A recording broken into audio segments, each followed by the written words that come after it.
very good day to you and welcome to the program.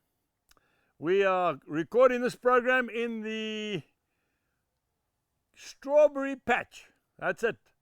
This is my oldest son's strawberries. He grows strawberries and kiwi fruit. And he's very kindly allowed us to use these tunnels to protect us from the wind outside, which interferes with the sound.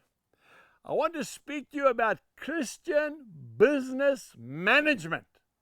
That's right. Now, mother, don't go and make a cup of tea. Just listen, because you're also a vital part of this. And you, young boy at school, oh, well, Uncle Angus, that's not my business. It is, you know. It really is.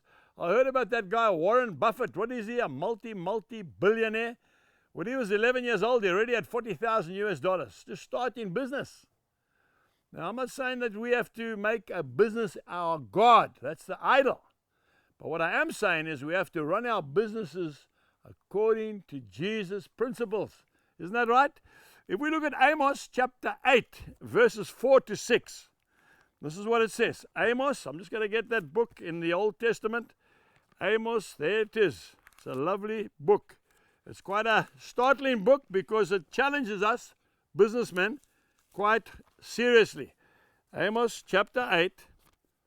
There it is, and I'm just going to read a couple of verses from verse 4. And this is what it says.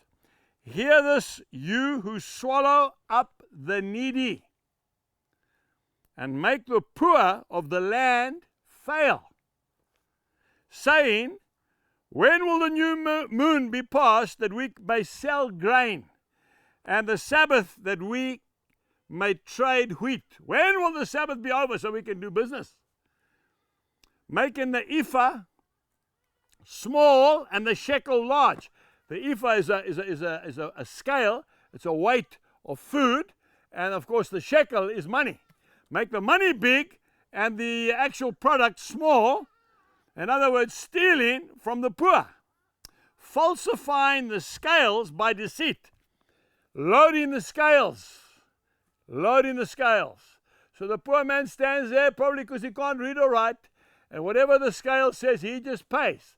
In the meanwhile, you got your foot on the scale on the other side. You think you're clever. Maybe you are, but not for much longer, because God sees your heart. We've got to do it God's way. Falsifying the scales by deceit, that we may buy the poor for silver and the needy for a pair of sandals. Even selling the bad wheat, even selling inferior products, because the poor man can't argue. He's got no power. My dear friend, be careful, because he has a friend, that poor man, and that friend is Jesus Christ, and he will not tolerate business that is ungodly. He will not tolerate it.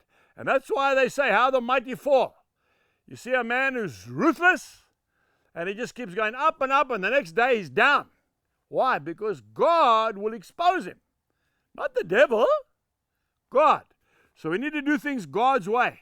Fair day's work, fair day's pay. That's what it's all about. If you're going to go to the restaurant with your wife, give the waitress a good tip, please. For God's sake, give the waitress a good tip. She's dependent upon it. That's why she's serving you so well. That car guard, he can't get a job anywhere else. Give him a good tip. Don't give him your loose change. Give him a decent tip that he can go home and buy some food for his children.